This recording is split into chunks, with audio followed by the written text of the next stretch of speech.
All right, so to kick it off, thanks again for attending today's webinar. It is going to be an unstructured session. We're going to start with Aaron, who's going to go over some of the questions that we get asked in the live trading room about responsive activity versus initiative activity. Maybe we'll just do a quick recap of just, the various charts we use. And, this is something I posted on Twitter as well, but our basic strategy of trading the E-mini S&P is to fade these support resistance zones when we're in a non-trend day, and to get on board in direction of trend when the day is shaping up to be a trend day. And then we have various ways where we can a lot of times anticipate a trend day, right? We'll look at the ranges, we'll look at volatility, look at the overall market context, and I'd say 80 or 90% of the time, the trend day is not a surprise to us. We talk about it in the trading plan. It's typically highlighted in advance that, okay, the market now is primed for a directional move and we're looking for a trend day type setup. And that way, since we're already anticipating it, it's much easier for us to get on board in direction of trend. And, these last few trend days, we've been able to get in direction of trend within the first 5-10 minutes a lot of times. And that lets us really capitalize on these trend days, which they don't happen that often. It's only about 5 or 7% of the time, but when they do, they offer amazing risk reward, and you can make your week or month on a single trend day. So again, just the basic strategy: we're either fading the support resistance zones or we're just going in direction of trend, and then we're using the zones as potential targets. So that's the main idea, in a very simple one line. That being said, I'm going to go ahead and hand it over to Aaron. We'll take it from here. And then, once we're in the middle, about maybe 45 minutes in or so, we will switch it over to Scott, who will discuss his overnight strategy. All right, thanks again for showing up. All right, Aaron, it's all you.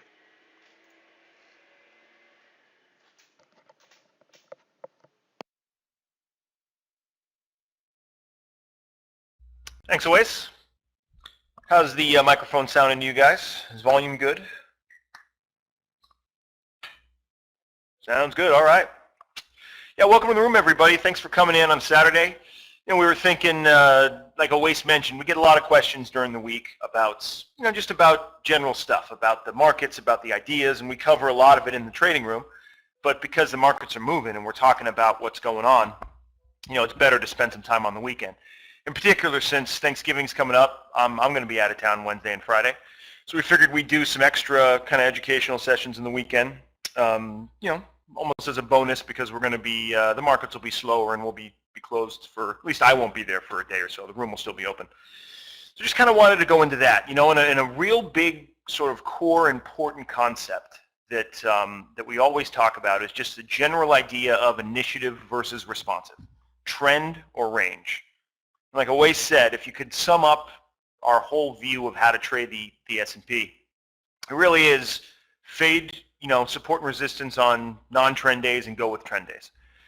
And I'm sure you guys are familiar with the general stat that, 15% of the time are trend days, right? The other 85% or so, the market, tends to not be a trend day, tends to range.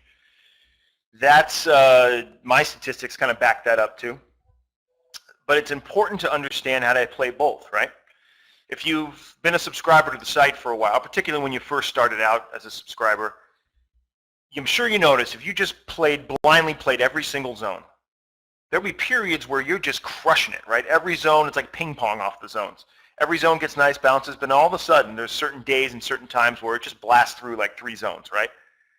Those days where it blasts through 3 zones, if you get hit, like if you're not looking at any context whatsoever, the problem is, obviously, if you have losing trades, that's not fun.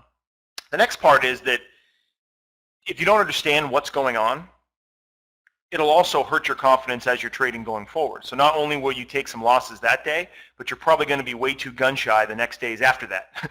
So being on the wrong side of an initiative move actually hurts your P&L for more than just that day. So we're going to kind of get into a few of those things. But like I always said, guys, this is a pretty informal kind of session. Don't have a ton of slides or anything. It's just going to kind of go through the general topic of initiative versus responsive, take a look at some of the tools that we use to measure that, and then also replay a couple quick days if we've got time. Recently last week, there were 2 great examples of initiative and responsive days. So we'll go into that, and then if there's some time, we'll take some questions. If not, we'll hand that over to Scott. So that'll all be based on just how much time we got. So starting off, initiative versus responsive. Well, what is it?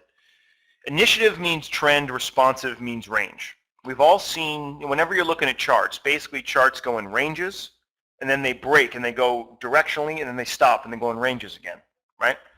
That's what tends to happen. So reading whether we're likely to be in range or whether we're likely to trend on a day time frame, meaning the intraday stuff we're looking at, is what we're really focusing on. So what is a trend and what is a range? Well, when we're in a range, it's basically the market players saying not much has changed, right? There's no dramatic fundamental difference in anybody's view on what the fair value of the S&P 500 is. It basically means that no real big buying or real big selling is occurring. When they're not there, we'll tend to kind of bounce around in a range. We'll try the high, we'll try the low, we'll be a little sideways. When a breakout comes, or a directional type day, a directional type move, it's when the big players are committed and putting the money where their mouth is, essentially. A core concept when trying to analyze responsive and initiative is to understand that the market can't be initiative without big players. The other time frame, as they call it, the market, for the market to move in directional conviction, it needs a lot of money behind it. None of us in this room move the market. We're short-term sort of speculators, right? It's when the big money makes a commitment, for whatever reason they do, that causes a directional move. So understanding that allows you to use all the tools we're using on the screen here to try to measure if the big players are there or not. And how they show up and what they look at is the key.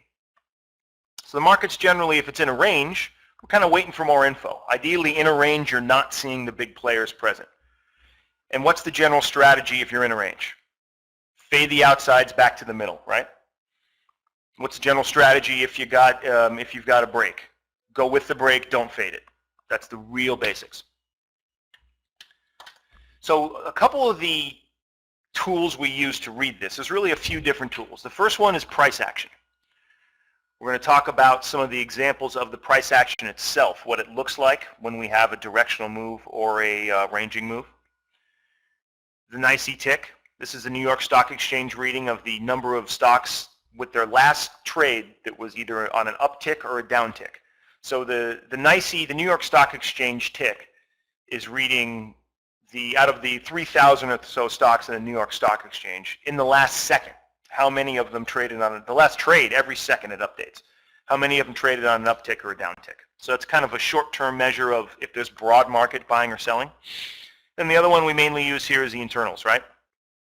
This is the S&P advanced decline line. This is measuring the number of stocks in the S&P 500, because the S&P 500 is basically a mix of the 500 biggest stocks, groups in the biggest stocks in each sector.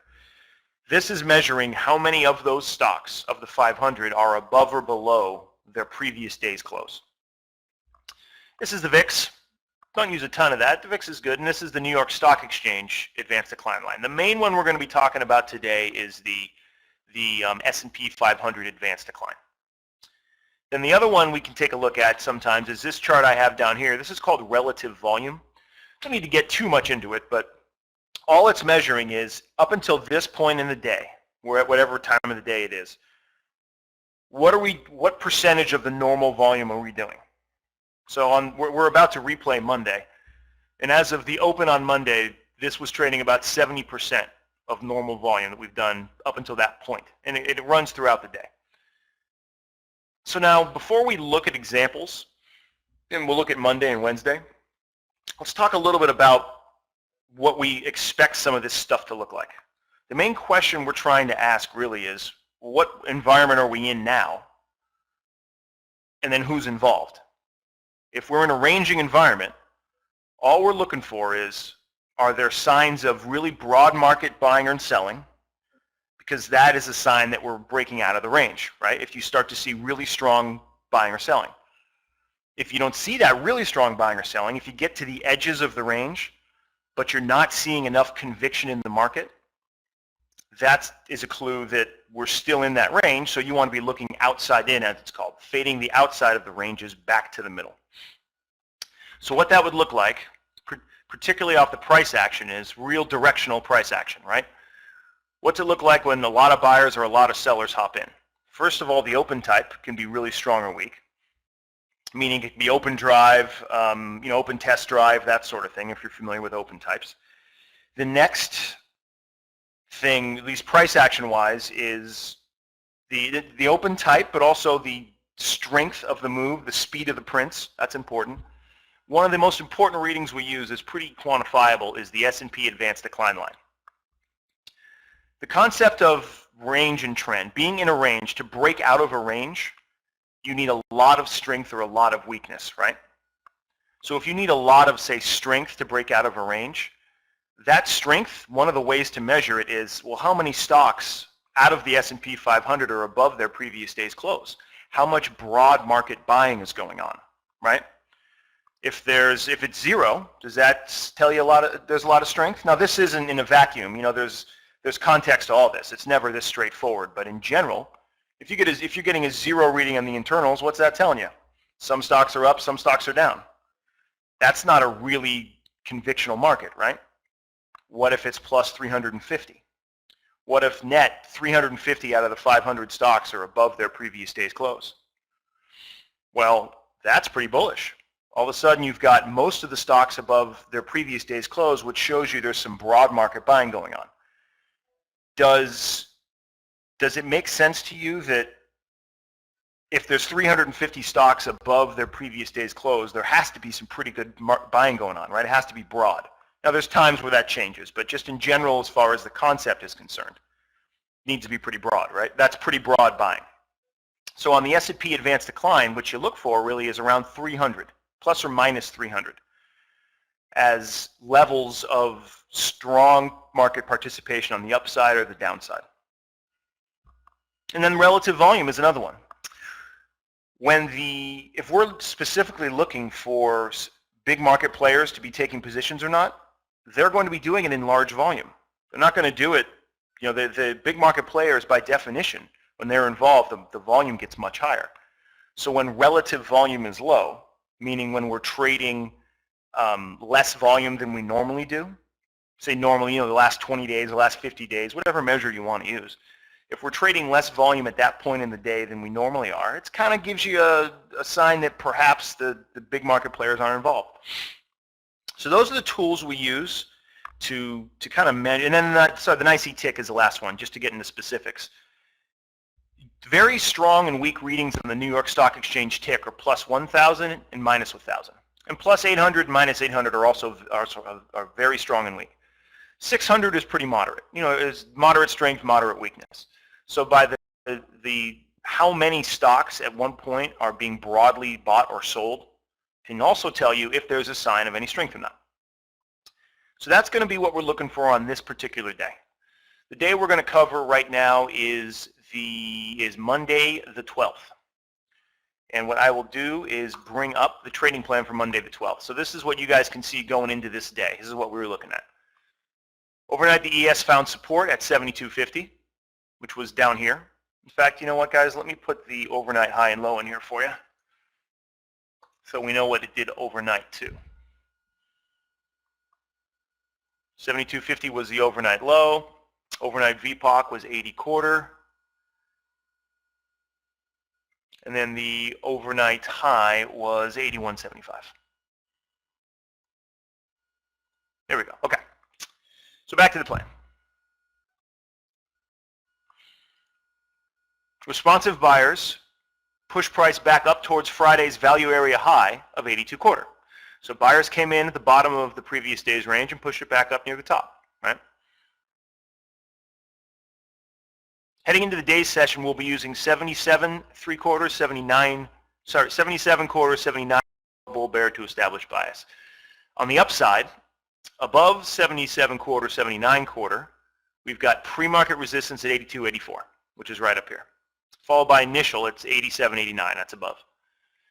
We'll need to see strong market internals. This is the key right here, guys. Strong market internals in order for price to break above initial resistance. If internals are indicative of balance, S&P advanced decline below plus 200, and IC tick showing similar readings above and below zero, we'll look for short setups at resistance. On the downside, gap fill at 75.75 below. Now below that, we've got pre-market support 72.50, followed by Friday's lows at 13.69. We'll need to see weak internals in order for price to break and hold below 72.50. So what basically the trading plan says is, if you look at the previous day, what shape is this profile, would you guys say? This was the previous Friday. Based on your guys' reading of that, what would you say that the shape of this profile overall is? Let's get some feedback here. Any guesses? Balanced. Yep, exactly. This looks pretty balanced, right? So Friday we had balance. We're opening right in the middle of balance. What do we have overnight? Got down to the low, got up to the high, right? We got more balance. So Friday we had balance. We're opening, overnight we had balance. We're opening right in the middle of balance. What did we do overnight? Disregard the most recent bar, it calculates, but the market's set up right now to replay the open. Relative volume right now is about 70, let's call it 72%. So currently overnight we've done about 72% of the normal volume that we have done the last 50 days. So what's that tell you about who the likely participants are in the market? Or at least they have been overnight. Tells you it's not necessarily the big boys, right? So we're starting to see some signs of balance. The price action overnight was balanced. Friday was balanced. We're sitting right in the middle. So what we're trying to measure is change. So let me go through this real quickly to discuss what balance actually is. What balance is anytime the price got up here, sellers felt this was that the S&P 500 was overvalued and were stronger than buyers up here, right? Sellers were selling it down right back to the middle. Whenever price got down to the lows, down in this range, buyers felt this was below value, so buyers bought it and it went right back into the range. So up here, sellers pushed it back down. Down here, buyers pushed it back up. That's basically what happened, right? So with all that information and all the plan we just read, we're opening right in the middle of the range.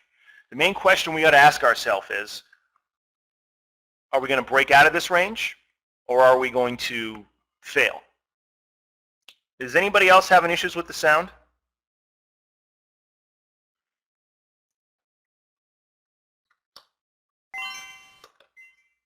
So it sounds fine, okay.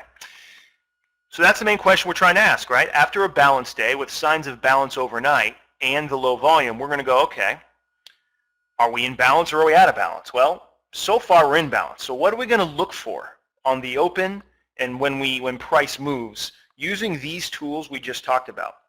What are we going to look for to think what's a better strategy today, to try to play a breakout or to play it from the outsides back in?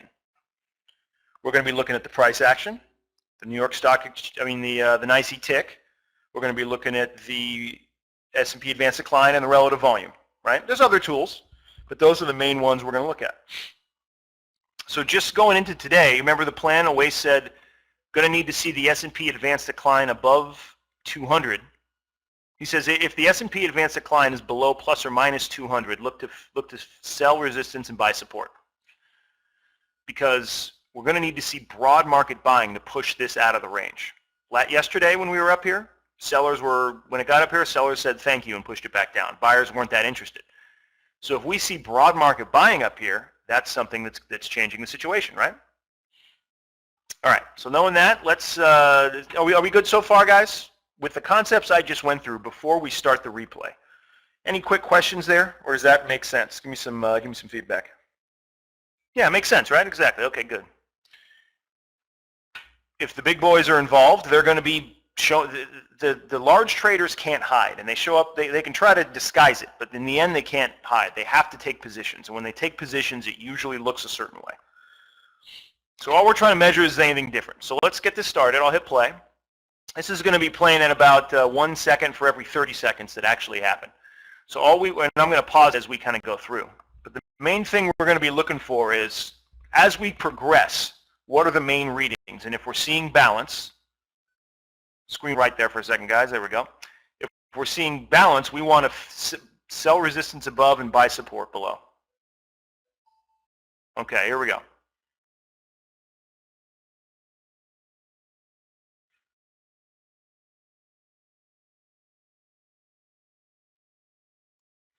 So far, what do we have? The S&P advanced declines at 28, right? 28 is a very moderate reading.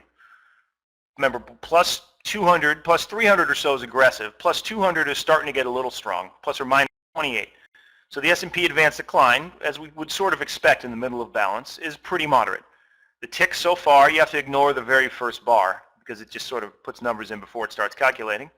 Yeah, a little bit above zero, a little bit below zero, but we're not seeing 800, 900 or anything. And the relative volume we've covered before. I mean, if we're trading only 80% of the normal volume, it's a pretty good sign we're not doing it. Price action-wise, looks like an open auction here. Pushed down a little bit in the open, went back up. We've got the market auctioning both ways early. Buyers and sellers are pretty even. So are we seeing any signs that this is likely to be pushing out of a range yet? Nothing really.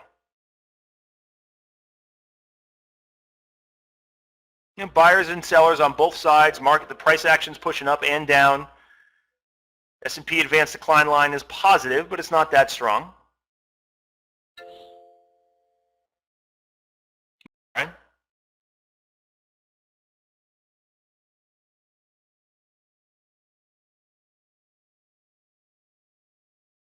So now when you're thinking about trades, I'll pause it right here, guys. So when you're thinking about trades, everything, internals are flat. Relative volume, it means rising a little bit here, but it's still really weak. Look at the tick, pretty flat, right? Look at the price action, choppy. Since you're in the middle of the balance area, you don't necessarily want to be looking for trades from the inside out because that's how you get chopped up. The middle is going to be choppy of a balance area. So if we're in the middle of a balance area and you're not seeing anything different yet, generally, it'll get choppy. Now there are little trades, there's other stuff you can do inside here, but we're talking about the big idea on the day. Are we going to break this range or are we going to stay in it? And so far, everything looks like we're staying in it.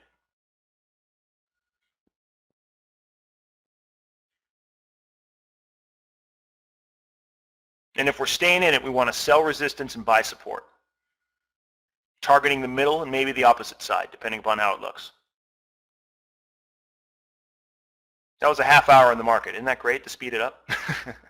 Sometimes during those slow New York lunches, we love to speed up the market. Can't do it, unfortunately. Okay, we see, what do we see in the S&P advanced decline? Zero. It's not, I mean, it's skewing a bit to the downside. Started here, got a little strong, but now we're pushing lower, right? Negative 91, all right. The New York Stock Exchange advanced decline line is pretty flat. The tick, see the tick readings here? Negative 500 plus 2 or 300, that's not 7, 800. That's not showing any broad market strength or weakness. Now there's other trades in here, like for example, the fact that the internals are skewed so much to the downside as we pull range shows that sellers came in here. I mean, you can sell the middle to look for a push lower because the internals are skewed at this point, but that's kind of a different sort of setup. We're not talking about, we're not going to focus on that today. The main idea is, do you want to be from the outside back in or from the inside out, right? And as far as the big ideas on today, the bigger trades on today, everything so far is saying, I don't see any dramatic change yet, right? Now you're seeing some selling. That noise you hear is an audio alert I've got for the tick hitting new highs or lows on the day. What we'll do, guys, is watch this. There's another one. So now we're pushing lower, right? Okay, I'll pause it right here. Because at this point, a lot of times your gut is saying, oh man, this thing's going to tank, right? Yeah, a lot of times your gut's saying, oh, this is going to tank, we're moving down, the sellers, oh, this, it's going all over the place. All right, well, let's examine the evidence. Two-way trading, open auction, spend some time in the middle, right? The tick, while now negative, there's more selling going on in the New York Stock Exchange than buying. It's not that weak. It's negative 500. It's skewed to the downside, but it's not 600-700. It's not like there's really broad, strong selling. The S&P Advanced Decline line is sitting right now at negative 130. That means net, there's 130 stocks below their previous day's close. Well, that's not broad market weakness. It's not that big a deal. 200 is when it starts to get weak, and then really 300, 250, 300 is the key. And if we revisit the plan real fast here, it says on the downside, we'll need to see weak internals, S&P Advanced Decline below negative 250 in order for price to break and hold below 7250 or 1369. So this is 7250. So we basically, what Oasis is saying in the plan is we need to see some pretty broad market selling to break this. If not, if it's sort of moderate, then this is an awesome trade location to buy to go back in because we're likely just to balance around this 77.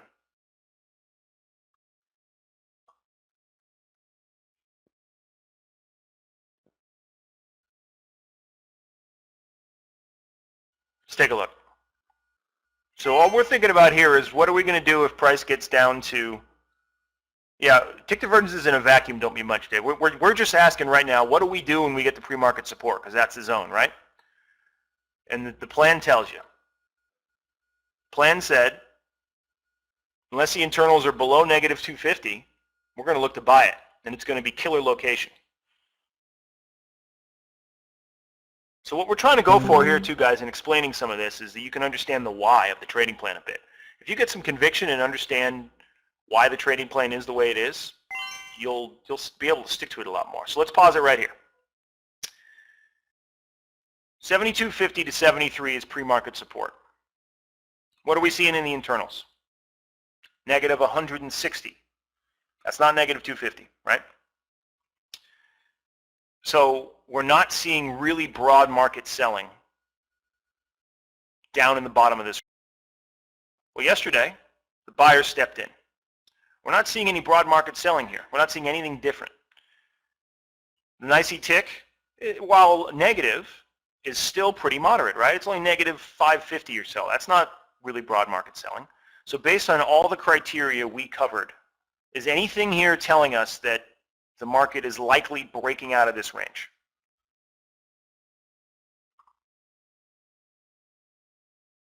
Nothing, right? Based on all the things we're measuring, we had an open auction, open type. The price action while moving lower isn't screaming lower. We don't have a 10-point red candle or anything. The relative volume is still trading at 75%, and the internals, the S&P Advanced Decline, and specifically is trading negative 160. That's not broad market selling. So if we're not seeing broad market selling down here, we want to buy it because A, this is a support zone, but mainly we're buying this with the expectation of continued balance. That expectation means we're going to rotate likely back to at least the middle and maybe even to the top. Because once you find buyers at the bottom of balance, it usually will then rotate up to the top if it hasn't done so yet. So let's, so far guys, are we on the same page? If we're just trying to answer what do we do at the zones, the question on today is if it's balance, play the zones back towards the middle. If it's initiative, use the zones as pullbacks pretty much. Oh, of course, it's not easy, Mike. Yeah. And guys, this is a fairly clear example, as we'll see in a second. But this day was actually pretty straightforward. You just got to ask yourself, broad market selling or not? We're in balance. Overnight was balance. Everything else says balance. I want to buy the outside of balance back to the middle. Sell the top of balance back to the middle. So let's play it. But the beauty is ahead of time you can go, like Oasis does with the plan. If we're not seeing internals below negative 250, the S&P Advanced Decline is not below negative 250, good idea to buy pre-market support. For any reason, guys, for any reason whatsoever you want to use. Now, we haven't talked about this yet, but in the room we talk a lot about the, I guess when I stop and replay it, the tick disappears in the 1-minute chart. But you can look over here in the 5 guys. We use a tick divergence just as an entry to the zone. This by itself doesn't mean anything, only because of when we're at a zone, essentially. When we're at a place we want to do some business, it can be a nice entry trigger. You can use whatever you like, but this one's fine. So in addition to all that stuff I talked about, you can see here that there's, as we've gone lower, there's less selling going on in the New York Stock Exchange. As if there's less broad selling as you go lower, that's another sign that the big sellers aren't here.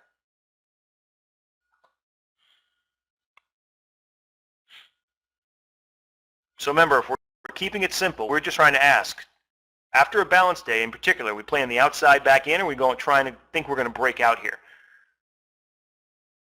Everything when reading all this info should be saying, I'm not seeing any evidence of a breakout. I want to be long, and I want to play the outside back in.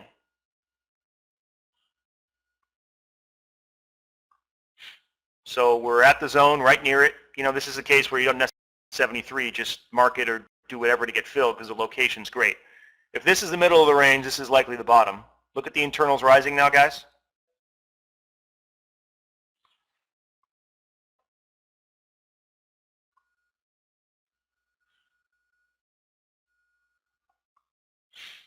Maybe more. I mean, all we're trying to ask is, are we likely to break out of this range or not? And if we're not likely to break out of this range, you want to be a buyer near the lows and seller near the highs.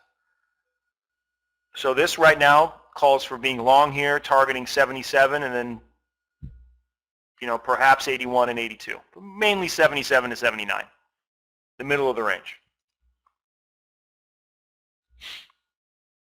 So we'll see how it played out here. I'll change it to 60 seconds, speed it up. Nice E-tick is still moderate, right? Look at the internals, guys. Negative 150, that's... I know it feels real heavy here. You're like, oh, it's consolidating right ahead of the zone. It's really going to tank. No, it's not. I mean, it's not likely to. You never know. Anything can happen. And the examples aren't always this clear. But just in general, if you're in a range, you're going to need to see strength or weakness to break out of it. So there we go. We got down here. The buyers, just like yesterday, thought this was a good place to purchase. They felt it was below value. We didn't have enough strong sellers to break this range. So now we go up, and now we're probably, let's think about this for a second. What do you guys think about this location here? We're in balance, right? We found buyers at the low. What are we likely to do next?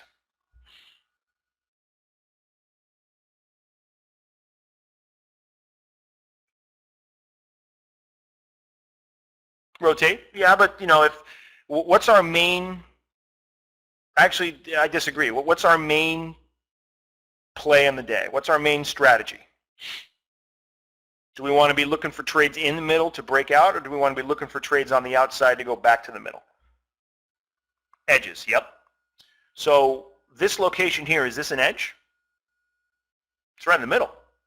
It's a zone.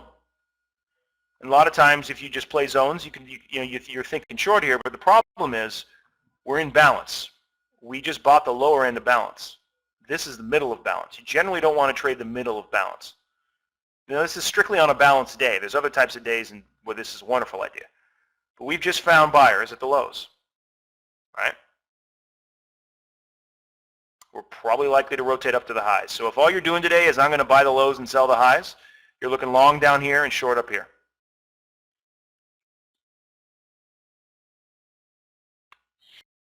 So the first hit for the longs is usually the middle of the range, 77. And if you're seeing nothing else change, you can hang on to see if you can rotate up to 79, 81, 82, somewhere up there. Yeah, there you go, Mike, exactly. Remember, we wanted to play the outside in. So selling here isn't the outside in, right? Selling here is selling the middle. What evidence do we have we're breaking out of this range? None. Back higher. Okay. Based on the evidence we see now, S&P advanced decline line's what? 39. The NYSE advanced decline line's pretty much 0. The tick, pretty even, right? You got a 500 plus reading and a negative 500 reading. Are we seeing anything that says we're likely to break out to the upside? Are we seeing any real broad market strength? Nope, nothing. So you're still thinking, I'm going to likely sell this one. Am I going to sell the next resistance back towards the middle because we're not seeing any strength? Now, if that decline was 200, 250 right now, and was rising up to 300 in here, well, then you're probably getting out of the way because all of a sudden there's an awful lot of strength going on. But we're not seeing any signs of any broad market strength to break out of this particular balance range. Once again, this is a fairly straightforward example, but so here you should be thinking, it's okay to, if you're long here, you're scaling at the top part of the range because it may or may not get there, you don't know. But now you're thinking short up here, right?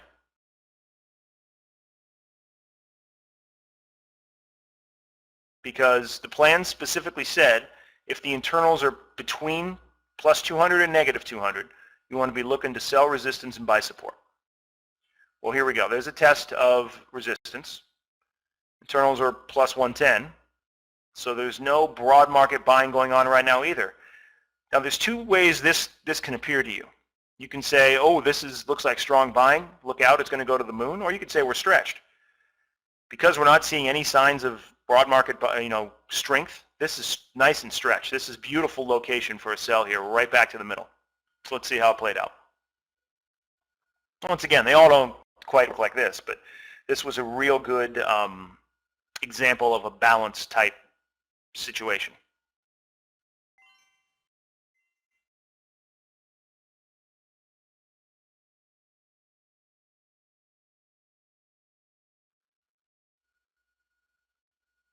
Now, we don't have enough time, CH. We're just going to show you the ideas of when to look responsive or when to look initiative. We're going to go through a quick example, if we've got time, of when to look initiative. We won't have time. So what do you guys think a target for shorts here, the first main target will be? If we're near the top of the range, what's the middle? 77, right?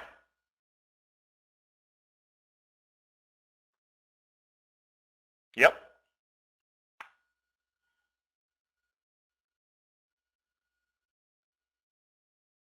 Back to the middle. So in general, you should be thinking, I want to be selling the outside back to the middle.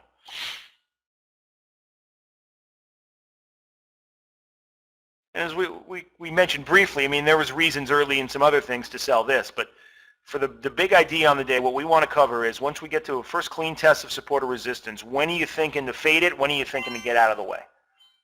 Without these initiative internals, without the stuff breaking away from the previous day's range, you're looking to fade it. Yeah, this day in particular, we were looking to buy the support and sell the resistance here. Once again, guys, not always this clean. It's just a nice, clean example of the concepts we talked about, and it was laid out very cleanly in the trading plan.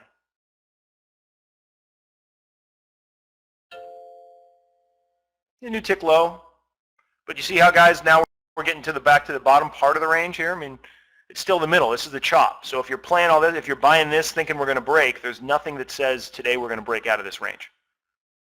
So these are sometimes the micro bull bear becomes the middle of the day's range, right?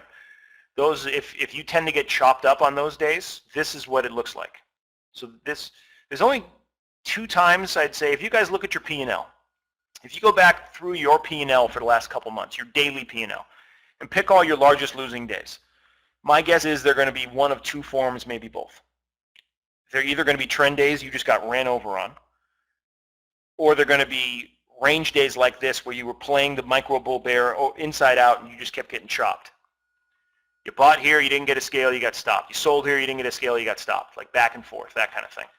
Well, based on what we were seeing, you should have been buying here and selling here and forget the middle, because there's no edge here. Edge, literally edge means the outside, right? The day.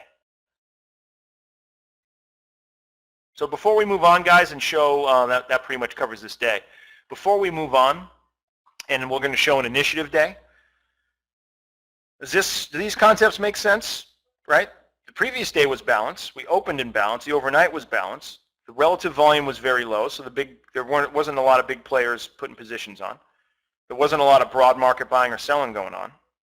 Does all that stuff kind of make sense as to why at least we were thinking out, buy the low part, sell the high part? or buy support, sell resistance, basically.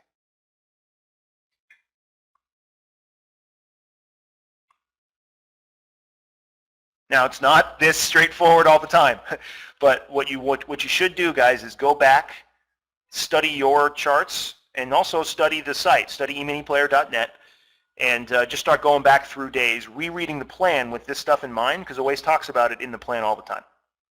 So he'll mention, you know, we're going to need to see initiative buyers to get through this level. Well, those are all the tools. These are the tools we use in the room to measure initiative buyers. And as Owace pointed out, guys, this is the type of commentary we give in the room. We'll talk about what we want to see when it gets to a zone to buy it or to fade it or pass on it. And as it goes, we just read the signs. Hey, guys, we're seeing initiative buyers here. We're not seeing it here. Let's sell it. Here's a target, that sort of thing. You know, it can be pretty valuable. So this is the basic idea of balance and a pretty straightforward example. Looks like no more questions on this. I'm going to go through a pretty quick example of initiative day, Wednesday, and then we will get, we'll have Scott come in and take it over from there.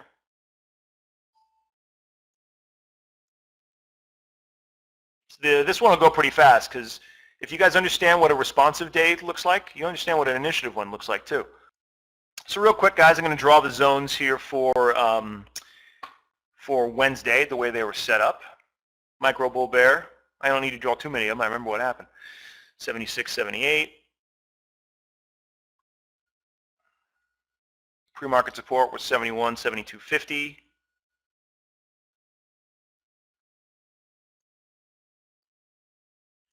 And for those of you not familiar, these colors represent the different designations of the zones. This orange is micro bull bear. This color is always pre-market support or resistance.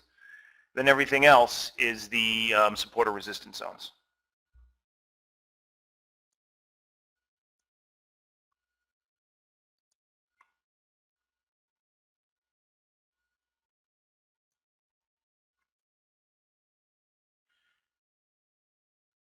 $56.50, $58.50.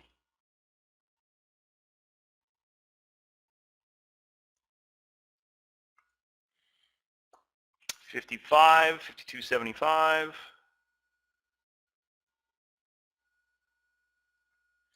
And some strong support at $49.75, $51.75.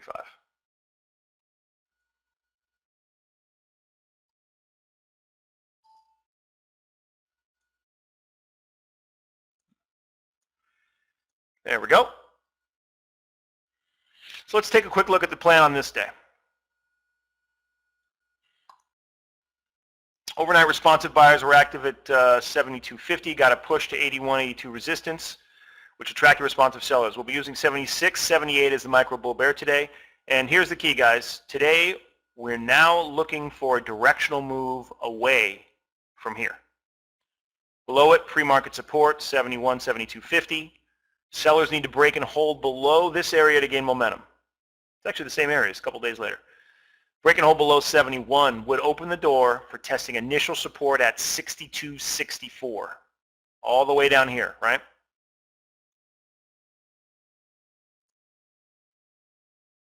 And the open gap. Responsive buyers could enter there, but here's the internals again, guys. If the internals are really weak, S&P advanced decline below negative 300, meaning that we're seeing some strong selling. We're seeing enough selling to range, right? We may just get a temporary bounce before the zones give way to 56.50 support and potentially the gap all the way down at 55. We'll be cautious fading a directional move away from 76, 78 today. Now we don't have enough time to get into all the concepts of why we were looking for a move away this day. We can touch on it a little bit, but we don't quite have that much time. I'll cover it in just a second, just the real basics of it. But what we're more interested in is reading it as it's happening. That's the first thing, is how do you play it? The second is really understand how to see it ahead of time. Doesn't mean we absolutely won't consider fading the support and zones away from 76, 78, but we'll need to see more signs supporting the fade setups at the zones. For example, if price is testing 77, 87, 88, we'll want lack of strength in the S&P advanced decline and a negative nicely tick divergence, right? What he's saying is for when price breaks higher, because we don't know which way the move's going to go, we'll want to see a lack of broad market buying. All the stuff we want to see all the range conditions that we basically just saw. Then once we're in a trade, we'll want it to see it moving in our direction soon. Otherwise, the shorts could end up providing more fuel to the upside move. That's for a breakout to the upside. Same idea applies at 62.64 for support. It's going to be important to determine whether we're seeing directional conviction or continued balancing. Monday was continued balancing. Today we're thinking directional conviction, but we want to watch. Use the opening range to establish the bias. A break of the overnight range would confirm directional bias, right? So, judging all that, and the main reason why, guys, we're expecting a directional move is, if you take a look at this chart here, this is just a daily chart with a composite and some few other stuff. We're not going to get too detailed into that. We have 4 days of balance, right? We basically have a tight range. Once you're in a tight range, the longer you're in a tight range, the more likely you are to break out of that range. That's a very simple explanation, but we're not going to go into it. Okay, so now let's take a look. So what are we looking for early? This is the middle of this whole range. If you take a look, guys, at the middle of the 3-day, where'd that composite go? Here we go. Nope, not this one. This one. The middle of this range, these are daily charts, guys, just showing the volume. The middle of the range is 78. The middle of the previous 3 or 4 day range is 78. We're expecting a directional move away from 78.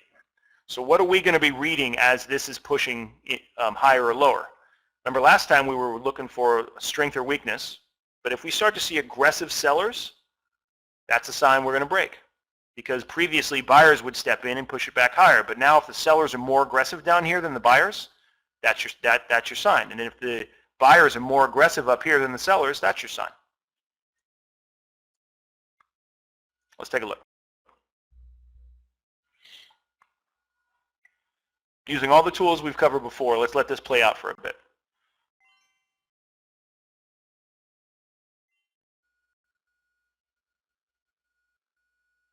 Yeah, we're expecting a directional move. Now this gets into risk reward and a few other things.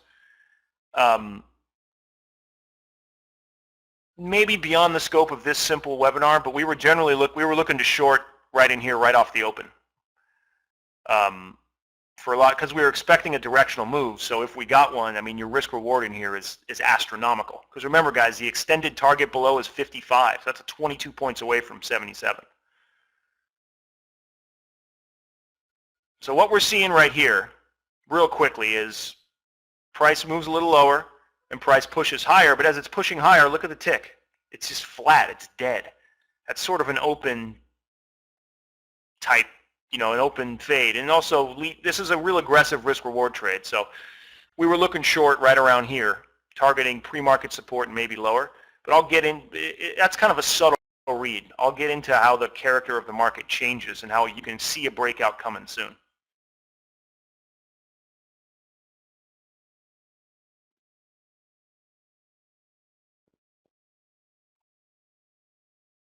So now, right now, we're seeing some strength in the internal.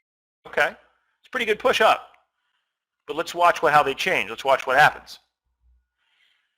The 78 was the key. Okay, the tick's getting a little negative. See how the internals are coming down pretty rapidly? But all we want to ask is, what are we doing here? Zones, right? Are we likely to break out of this whole range? And if we break out of the range, you got to think about targets. If we break out of the range, we're going to be looking at 55 below, right? Yeah, Mike, the 80 was 300. How's it doing now? See that, guys? Sure, it started out at 300 stocks above their previous day's close, but all of a sudden, they're falling pretty good. And they're positive, but there's some broad market selling. The directional change in the advanced decline is important too, because that's telling you that a lot of stocks are coming down from their close, from their open, basically. We had what's basically an open auction. We're dancing right above the top and bottom. Now the tick is skewed a bit to the downside. We need to ask ourselves, once we get to the bottom, kind of near the bottom of the range, which is really around this 72, 73, Does it make sense to buy it to fade it back in, or are we seeing aggressive sellers down here and we're likely to break and push all the way down lower? That's what we're trying to answer. Right now, internal's falling off pretty good, but we're still sort of in the middle of the range, right? There's a lot of reasons to short 77, and we talked about it in the room. I'm not going to go into that right now. Those are pretty subtle, and it's sort of beyond the scope of this this webinar. The key is, because what we're trying to do on these days, guys, is to make sure you don't get run over, right?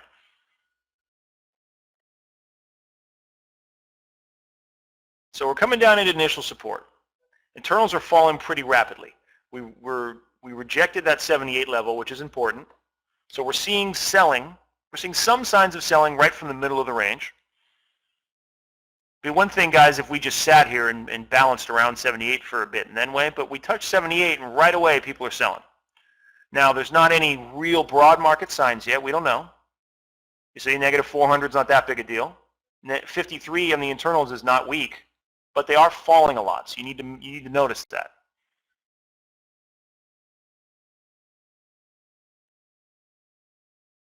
But the picture's here pretty soon, and you'll see it when it does.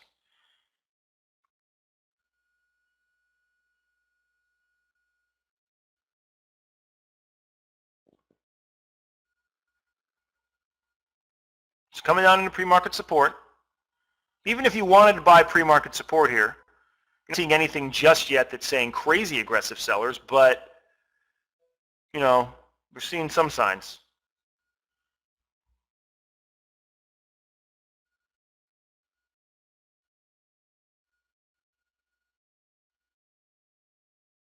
You also have to factor in, guys, and this is the concept of broad market strength or weakness in the internals is based on, you know, just a lot of buying and selling, a broad market buying and selling going on. Don't forget that this is measuring stocks and how well they do, whether they're above or below their previous day's close, right? Well, where did they close? Well, the S&P 500, the cash close was right here. This is the Globex close, but this is the S&P Advanced Declines measured off the cash close. So this was about 72. So you got to keep that in mind. We're opening above where the cash close of the market was.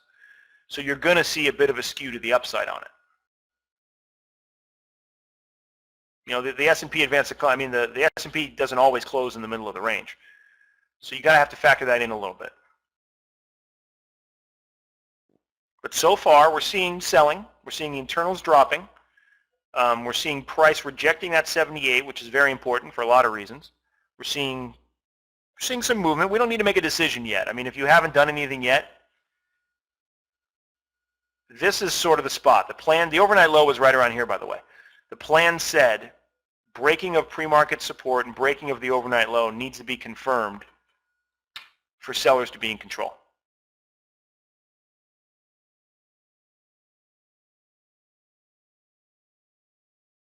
So already we were thinking there's a chance this sucker's going to break because we're looking for a directional move. Particularly if we're looking for one, we can use a little more evidence. Yeah, absolutely. We were expecting a move, so that was killer location. There was reasons to short that before you saw anything, just because the location was so good. That was the main reason. But using these tools to see when you can really get a sense of it, watch this. Okay, wait a minute. Hold on just a second here. Negative 600, that's pretty decent selling, right? We're now getting to the lower part of the multiple day balance. There's one thing we didn't look at, guys. If you look at the top right chart, this is measuring the multiple day balance. This is a composite measuring it. The value area low of this multiple day balance is 73. The value area high is 92 at this point. So you could say the value area low is the lower part of this multiple day range. What we're trying to ask is, are we seeing aggressive selling down near the lower part of this range? We're starting to. Negative 600 is a decent reading. So we're starting to see some aggressive sellers. They're not there yet. The S&P Advanced Decline is 0, but once again, it closed right. The cash close was right here. But one of the main readings we use is the tick, and now we're starting to see some broad market selling, right? Now negative 800 is a lot more, but we're starting to see a little something. So even if you're trying along at pre-market support here, your antenna should be up. And also the targets below 58 and 55, don't forget that. Now look at the tick, guys. What do you think? Is there more broad market selling going on? Right back down to negative 600. We're starting to see some aggressive selling, some pretty decent selling right here. Line for short in the micro bull bear is that the price was moving higher and the tick was flat to lower. And also you're leaning on 78, which is the main resistance. Look at the tick, guys. It was staying below zero.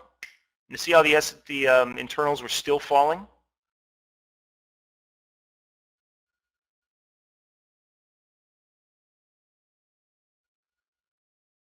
It's not like we just put one negative 600 reading in. There's multiple.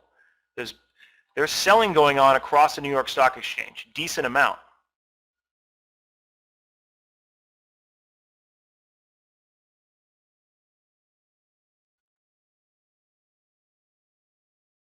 But even if you still don't see it, don't forget the targets are 58 and 55. There's something showing up in a second here. Watch this.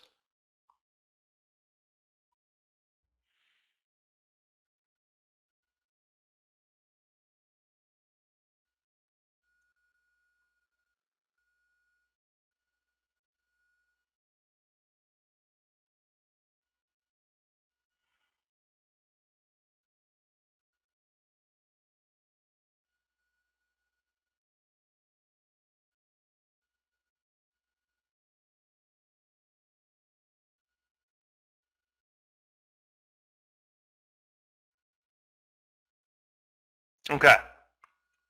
Right here. We're seeing some decent selling at the bottom part of the range. We had a rejection right off the middle of the range at 78. That's important. We're seeing the internals are skewed pretty heavily to the downside, especially in the New York Stock Exchange. Look.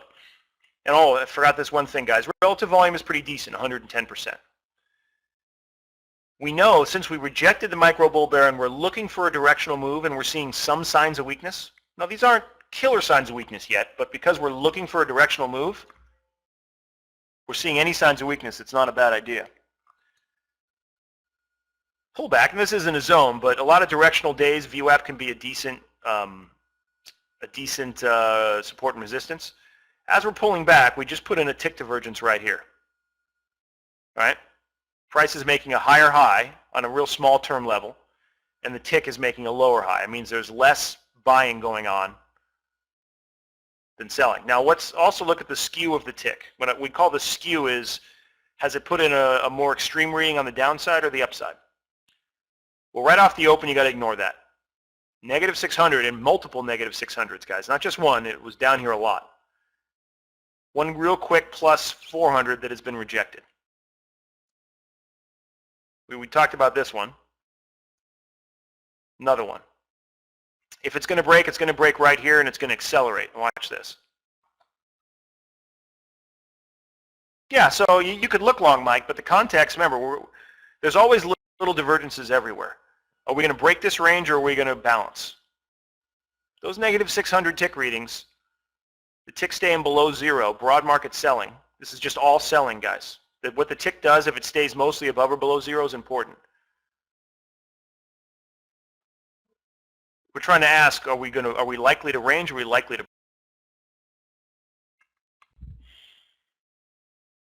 If you're not convinced yet, the picture will dramatically change here in a second and still give you a chance to get on board. It was a little kind of disguised at this point. This is kind of a subtle, more advanced read to see the short side here.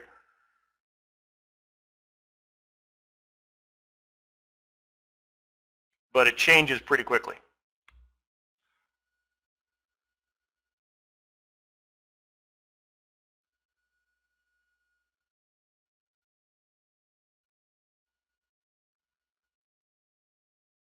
Seems more selling, right? Are we seeing more buying or selling down here in the tick?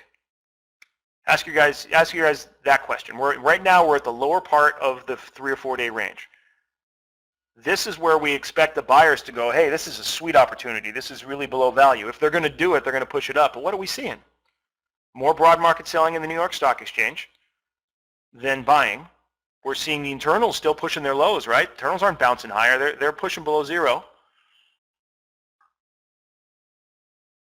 Now, yesterday, the initiative internals need to be really past this area for a lot of reasons, but we're seeing signs of the broad market selling, right?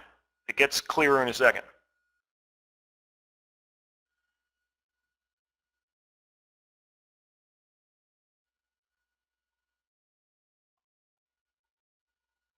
Guys, the way to frame all of this information is we're looking for a break today.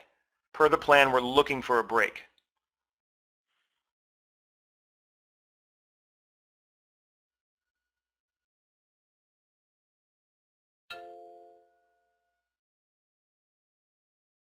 Okay, now how would you guys portray this?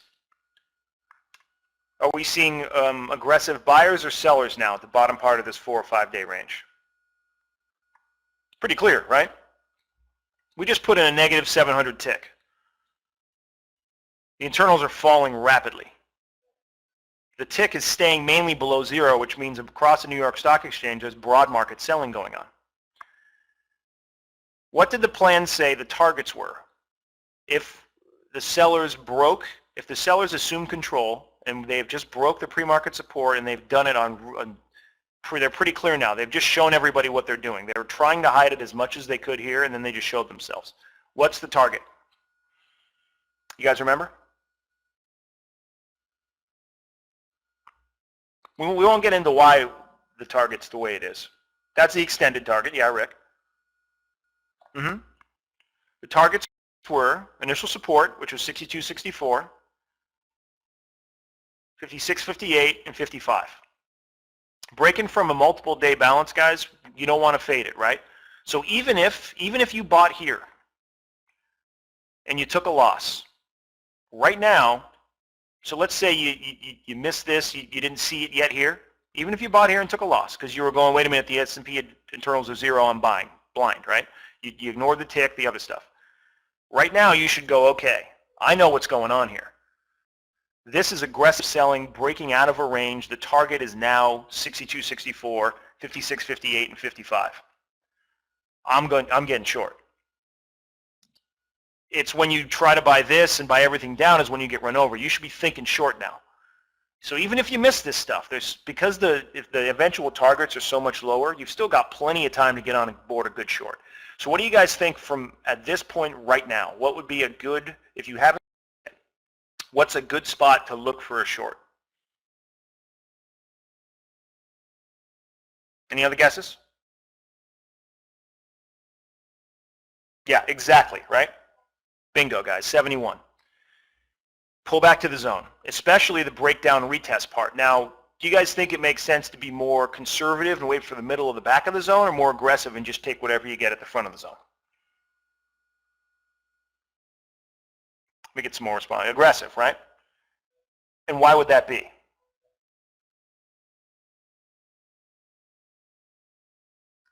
Aggressive because the target is way below, first of all, so you got a lot of reward there. But also, this is very, very clear now. It's extremely clear what's going on. Sellers are being much more aggressive in the bottom of this range. We're very likely to break out, and if we break out, we could close in the lows, like we could really run. So first thing you want to be doing is selling. You could sell a pullback to 71. You could sell a pullback to 68.50.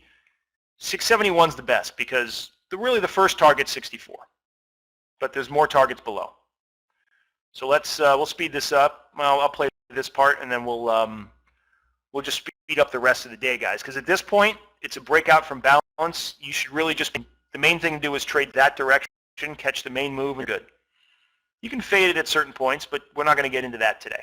You just want to spot directional moves relatively early and get out of the way. Get with it and get on board. Get out of the way first, get on board second. A little bit of pause, right? Pulling back to 71.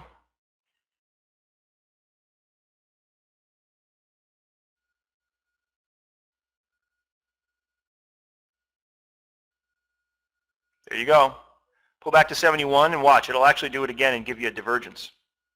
It's a pullback to 0 on the tick, which is in a directional move, but there's a divergence right there, guys. There's your 71. There's your divergence. You sell that one maybe with a stop at 74 or something, and your target, your first target, 64. Your first scale should be 64 in this scenario. Holding a little more for maybe 58.5 if you want, right? So the key, there were signs we were likely to break here. As soon as this happened, the sellers showed up. So even if you took a hit here, the key is get out of the way from there on out and get short and catch that move. There are subtle reasons why we were looking for a break much earlier, but even if you missed that, it was very, very obvious as soon as we broke 71.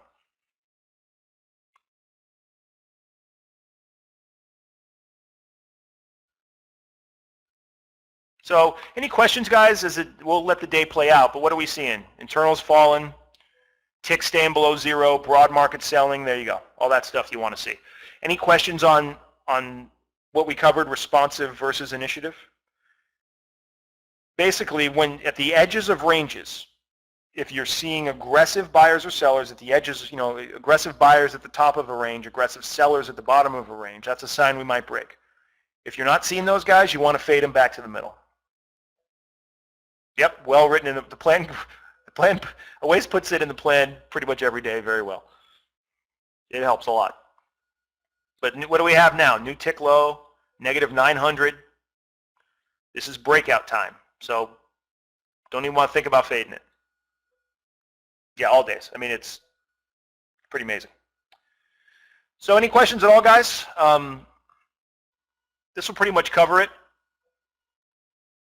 I want to let this day play out a little bit so you guys can see how it ended up. I mean, if you guys probably remember the day, but how it ended up working out. It's actually not playing with all the different recording information and everything I got going on my computer. It's not playing as fast as it should.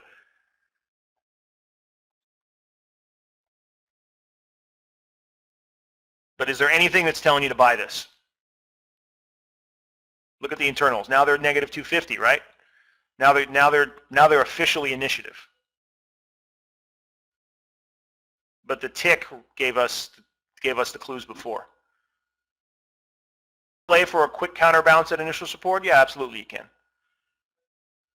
If you wanted to. It's better to, it's better to not to. It's better to play that side and play the targets. Now there's also, guys, a lot of stuff that goes into these directional days that can change character. But mainly you're thinking short side. This was an absolute no-brainer, the 71. 74s were very nice, and this was, aggressive early on the open, but made a ton of sense.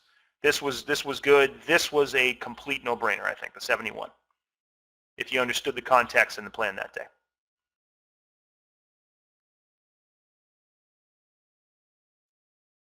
I almost think the 30 seconds goes faster. No, it doesn't.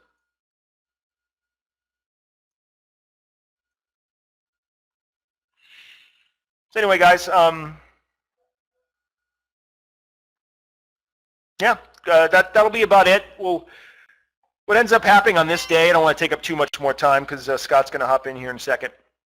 We end up sitting down here a little bit of a response here at initial support, but what do you think we do? We pull back to 68.5, which is previous resistance, and sell it. Sold this pullback, sell this pullback, target down 58 and 55. Here's what we'll do. We'll go right to the end of the day. See how it played out.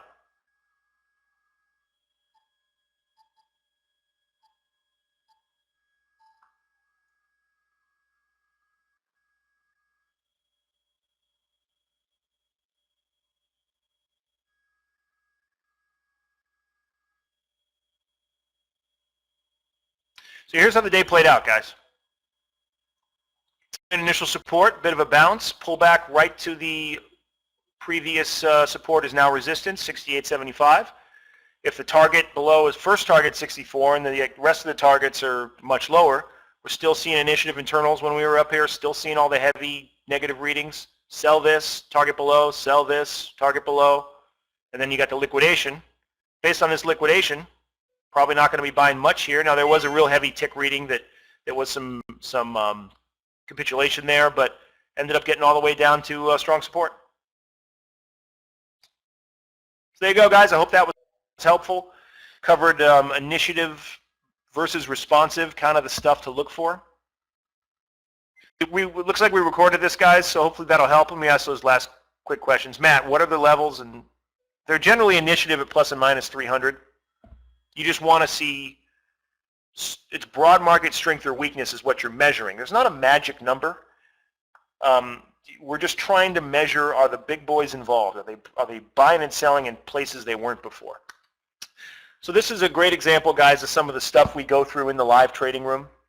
You know, if you really enjoyed this, I moderate the room during the day. Waste comes in about 10 minutes before the market open and goes into some real heavy detail about what we're looking for with the plan. And then once the day starts, I'm calling it out as I see it, talking about what we want to see at certain zones, what we don't want to see, what this means, what that means, that kind of stuff. So if you guys are finding, if you like this, you find it helpful, shoot Waste an email and he can get you signed up for a free 1-week trial.